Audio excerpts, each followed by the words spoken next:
hiding in plain sight. I never paid much attention to that phrase before I started my new job. Wanted, nighttime security guard. That's all the ad said, along with a phone number. The town I live in isn't very big, barely a dot on the map on the way to somewhere else. But for whatever reason we have a museum. I have no idea how it's still in business. I can't recall ever seeing a single person walk through their doors. But when I called the number, the man who answered told me to come to this address this evening for my interview. He seemed a little overexcited that I had answered the ad. When I asked him about the job, he said, "Oh, you know, the usual thing for a security guard." I've read some pretty unusual things about security guards in subreddits, but I'm sure those stories are made up. Walking up the wide stone steps built to accommodate crowds of people was a little intimidating and creepy with no one for company, besides the glowing lamps mounted on the sides of the railings. The whole thing gave off a very dystopian, ghost town, zombie apocalypse vibe. I guess the stone gargoyles staring down at me didn't help much. I gazed into their eyes, half expecting them to jump down and carry me off to be sacrificed to Gozer. If I hadn't already discussed my hourly wage, I would have turned and hightailed it home, but the wage was more than acceptable for a security guard. It was downright generous. I was wondering why he would pay so much, but walking up those desolate stairs gave me a clue. Nobody wanted to go near this place. The word haunted had been mentioned more than once. Looking up at the front of the building, the sporadic lights made shadows fall all around and gave it an intimidating presence. I paused at the top of the stairs, thinking about every horror movie I've ever seen. There's always that one moment where the characters could turn back and live another day, but they never do. The wind whipped up, blowing against me, threatening to push me back down the stairs, almost as if warning me not to go inside. For a moment, I considered heeding the warning and climbing back down the stairs. Knowing that my rent and car payment were due made me reevaluate that decision. I stepped up and opened the door, wondering if I would ever come out. Fully expecting the door to creak on its hinges, I was pleasantly surprised when it opened silently and with little effort. Despite feeling quite heavy, the ornate decorations and beautiful decor took my breath away. I wasn't sure what I expected, but I found myself regretting that this was the first time I had ever visited this museum. I hadn't made it 2 steps until an elegantly dressed man appeared and smiled at me. He didn't so much as walk up to me. Rather, he glided, showing an air of dignity bordering on royalty. "Mr. Welton, I presume," he said, wearing a warm smile. "Yes, sir," I said, offering my hand. He glanced at it with an amused look. "Right, then, follow me and I'll show you your duties," he said, turning on his heels and gliding away. I pretended to smooth my hair as I followed, feeling like an idiot for offering my hand. He glided past several works of art toward a small desk. "Right then," he said, "you'll be in charge of checking the doors so nothing gets in." He paused. "We're out." "You mean stolen?" I said. "Yes," he said slowly, "stolen. So, I got the job." He stared at me blankly. "Did you show up?" I nodded. "You got the job. Do I need a uniform? Or anything?" "Let's see how your first night goes," he said. "There's a set of rules on the paper on your desk. Please adhere to them. You must do at least 1 round per night through every room and check every door. 1 round. That's it. This place is rather large and challenging." I looked around with a hint of hesitation. Maybe there was a reason why it paid so much. He smiled. "If you have any problems, just call the number on the paper." "That's it." "I believe so. I'll lock the door on my way out and unlock it again at 9 o'clock on my way back in." I stepped over to the desk and began reading the paper. "What does this mean?" I said, turning around, but he was gone. "Hello," I called, but only my voice echoed back to me. I looked at the puzzling paper again and read the rules. Rule number 1, there are no rules. Rule number 2, there are no rules. What is this, Fight Club? I said to myself. Every time you break a rule, return to rule number 1. Wait a minute, how can I break a rule when there are no rules? Rule number 3, how you follow the rules is as important as why you follow the rules. That made no sense at all. Rule number 4, if you are caught breaking the rules, the penalties may be severe. Okay, there's something wrong here. This is just talking in circles. I read back over the rules, and they looked strange. More than just the strangeness of the rules, non-rules themselves, it was the way they were written. I went back and looked at each letter. Then I paid attention to the letters that were capitalized. It looked like some hidden message. They're watching. I hesitated. Who's watching? I decided to keep reading in hopes that this would begin to make some sense. Rule number 5, Do not, under any circumstances, make noise every time you do a round. Message received. Don't move. I stood there, immobile, wondering how long I was meant to play this game and if someone would come by and tag me to unfreeze me and allow me to start my round. As I waited, chuckling to myself at the ludicrousness of this insane game of freeze tag, I felt the air grow cold. Clouds chugged out of my mouth like an old steam train. As I fought the urge to rub my arms, a chill that had little to do with the sudden temperature drop ran down my spine. As I felt a presence in the room, it crept up behind me, silent as the grave. I could feel its hot breath wash over me as it sniffed. Instead of enjoying the sudden warmth, my temperature plummeted. My heart hammered in my chest. It was all I could do to keep from running away in sheer terror. As it passed by, I was overwhelmed by the stench of death.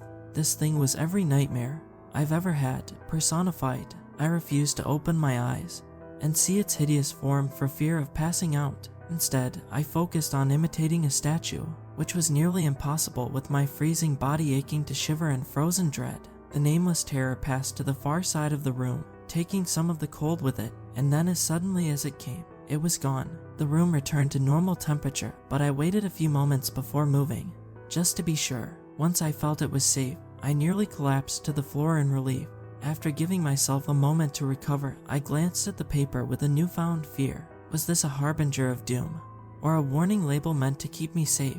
Unsure if I wanted to read the rest, I took a moment to reevaluate my current career choice. Could I just walk out and say I quit? After a brief internal debate, I decided it wasn't worth the money. If I was about to be dragged through a portal to hell just a short time ago, I would have considered that thought laughably ludicrous, but it was seeming more plausible by the moment. I started toward the exit door with every intention of calling and telling my boss I wouldn't be finishing the shift. Unfortunately, the door had other plans. When I pushed on the crash bar, nothing happened. I tried turning the deadbolt, but it refused to move.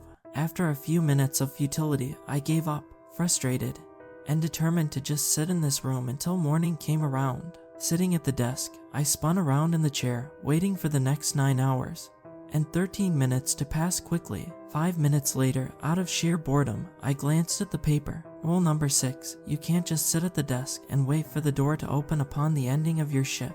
Suck it up. Are you serious? I said in frustration. Someone thinks they're funny. Huh? Glancing back at the paper, below Rule 6 was 3 letters. Yes, I backed away and got up to do my round, if nothing else to get away from this all-seeing sheet of paper that I had grown afraid to look at. Hesitating, I reached for the door to the room where the nightmare had disappeared. Glancing up, I saw a slip of paper taped to the door. It said, "The only way out is through." Sighing heavily, my trembling hand turned the knob and slowly opened the door. As I closed it, on the other side was another slip of paper. This one said, "Avoid eye contact, and you'll be fine." Confused by the cryptic statement, I turned and realized what it meant. The room was full of stuffed creatures of many shapes and sizes. Most of them seemed to be mythical in nature of the cryptid variety. There was a Bigfoot, Skinwalker, Dogman, Jersey Devil, Wendigo, and many others. As my eyes scanned the room, I noticed movement. It wasn't much, but it was enough. The Skinwalker turned its head just slightly to look right at me. I quickly darted my eyes away in fear and disbelief when the Dogman turned its head to stare at me. As panic coursed through my veins, I turned to go back through the door, remembering what the piece of paper on both sides of the door said. The only way out is through, and avoid eye contact, and you'll be fine. I felt the last statement was akin to saying, if you hold on tight enough on a roller coaster, you won't need the safety harness. Aiming my eyes at the floor, I turned and started toward the far side of the room. I hoped that all they would do was watch. That hope was dashed. I heard growls and footsteps from all around the room. Hesitating, I wondered if I would need a clean pair of pants by the time I reached the far side. That is, if I survived. The sounds of footsteps grew louder behind me when suddenly there was a pair of hairy legs blocking my path. I stopped as a low growl made the air vibrate. "Oh dear God," I whispered, knowing that my life was about to end horribly and painfully. Fighting the urge to look up, I sidestepped and went around the legs, hoping to pass unnoticed. I counted my footsteps, hoping each one wouldn't be my last. Silently praying, I continued toward the door with my eyes aimed down, watching nothing more than my feet. It seemed like the longest walk of my life, listening to the mythical creatures behind me come to life and sounding every bit like they were following me. just waiting for the right moment to grab me and turn me into a late-night snack. It came as a surprise when I bumped my head into the far wall, shocked not only that I had made it, but that I had missed the door. I glanced over and found my glorious escape route. As I opened the door, I accidentally glanced back into the room and made eye contact with the Wendigo. Its roar of rage is something I'll never forget. It charged at me with blinding speed, and claws unsheathed, fangs ready to tear me to shreds. As I dove through the door in the nick of time, slamming it behind me, the impact on the other side of the wall made dust settle to the floor, causing me to sneeze. I stood and saw another piece of paper taped to the door. "Whatever you do, don't make a sound," it said. As I was about to make a comment about it being too late, a giant set of fangs flew at me from the semi-darkness. Attached to them was the biggest snake I'd ever seen or heard of. It shook off the impact with the door as my legs took over and sprinted for the far side of the room. The dim lighting made it impossible to see the far door, as well as rocks and other obstacles littering the floor as I made my desperate dash to safety. I swear the rock that tripped me moved into my path on its own. Instead of a death sentence, it saved my life as the snake flew over my prone body, having tracked me down. Had I not tripped, its massive fangs would have gone straight through me. Not waiting around to celebrate my accidental good fortune, I jumped up and raced toward the door again. It was now within sight, but so was the snake. It had recovered and was coiling for another strike. Running around a large boulder to make myself a harder target, I aimed for a spot 5 feet from the door. When I was almost to the door, I dove just as the snake passed over me, slamming into the wall. As I jumped up and opened the door, closing the door behind me, I took a moment to catch my breath and think about asking a lot more questions when I interview for my next job. I tried to open my eyes, but realized they were already open. The room was engulfed in total darkness. Pulling out my flashlight, I shone it around, but couldn't see anything aside from the door and the floor in front of me. There was no sign of anything in the room, not even a ceiling. It was as if the darkness sucked the light into itself, never to escape. Being robbed of sight, I relied on hearing. Taking a long listen, I waited to hear any growls or slithers, anything to give me a hint of what I might have to deal with. But there was nothing, only soul-crushing silence. Having scanned the room the best I could, I set out to find the far door. Nothing seemed strange. Even the echo sounded like a normal large room. It was just devoid of light. The normalness of it terrified me. All I could find out of place was a slight scent of disinfectant. I wasn't sure if that was because whatever horrible creature that called this room its home had killed people here, and they wanted to cover the smell, or if the creature itself had passed away, leaving some poor janitor to clean up the mess. In either case, I was on full alert. They say that when one of your senses falters, the others become more acute to make up for it. The same thing was happening with my paranoia. I imagined shadows moving around in the total pitch of darkness. My steps were small and slow as my arms waved in front of me, acting as my eyes, searching for any obstacles. It took what seemed like an eternity to get to the far side, walking so slow. I guess that's the price of being careful. As I approached the wall, the flashlight and vision became useful once again. I must have gotten off track as I walked because the door was far off to the side.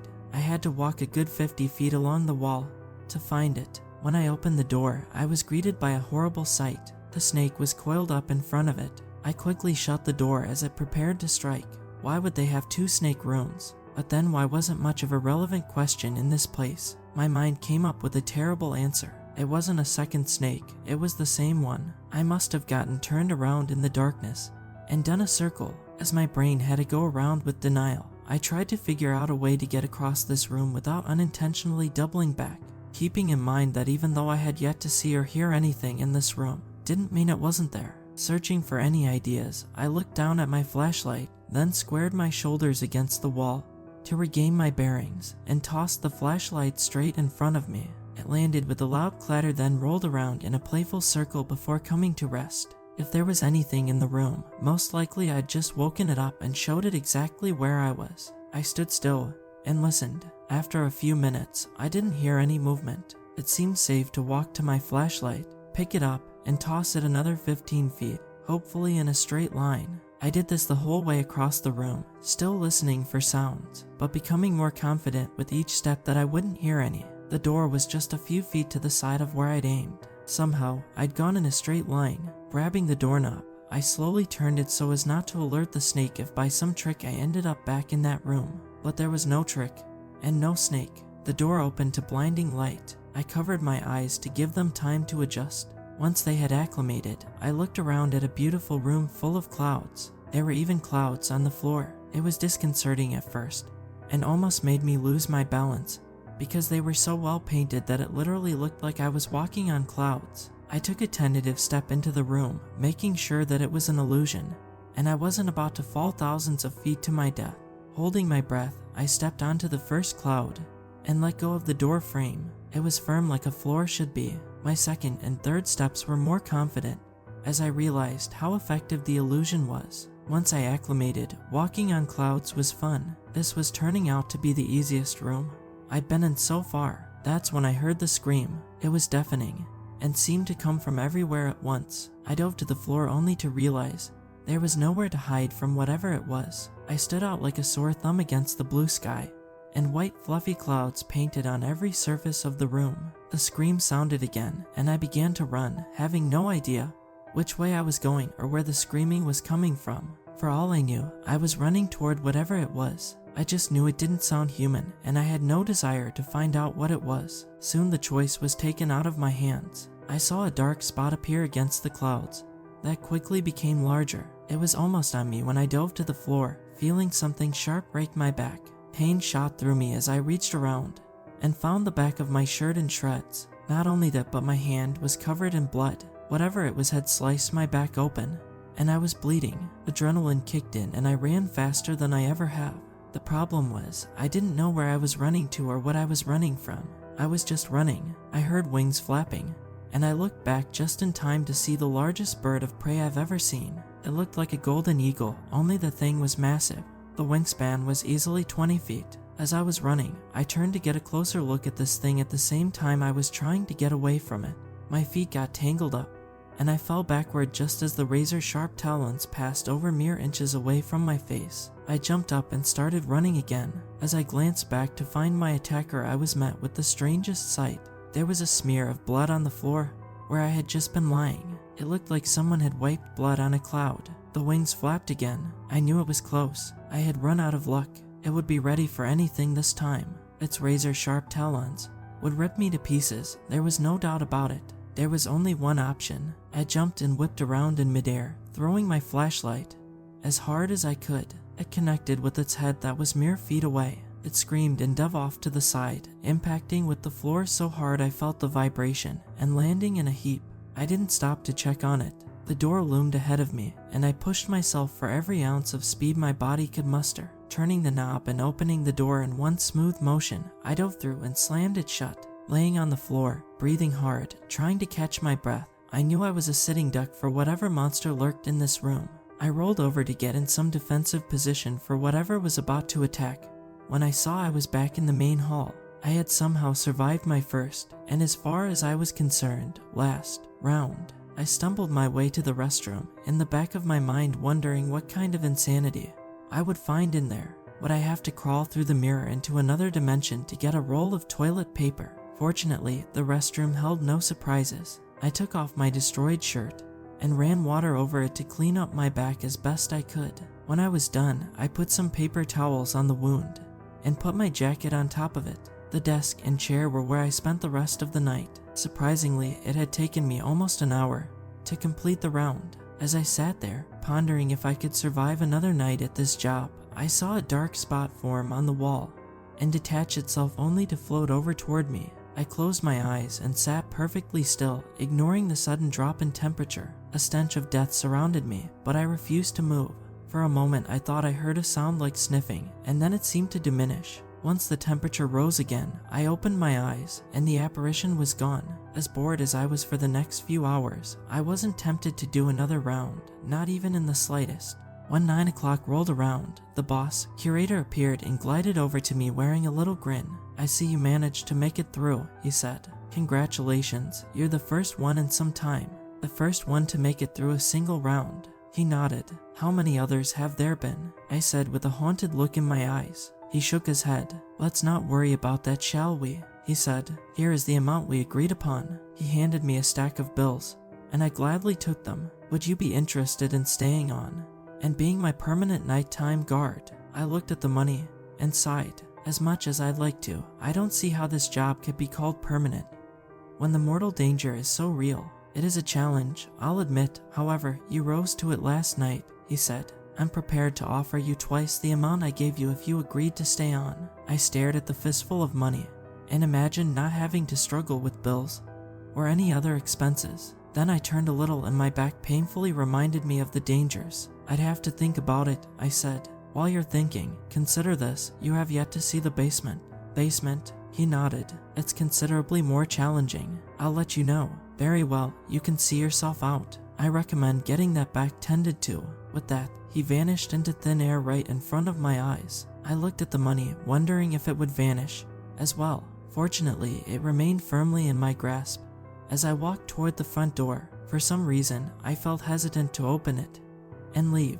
It was as if some force was exerting itself against me, like the museum didn't want me to go. It wasn't a pleasant feeling, more like a dog losing its favorite toy. I pushed the doors open and left. This whole ordeal made me ponder my concepts of reality, as well as being terrified of the day when the things in the building would escape somehow. The big question was, did I need the money that badly? Was I willing to put myself in mortal peril just for a few measly dollars? I turned and looked back at the museum. In the daylight, it looked innocent. None of the terrors that lay within showed on the outside. As I turned to head home, I swore I saw a fleeting glimpse of the apparition. It seemed to be following me. I looked again, and it was gone. Must have been my imagination.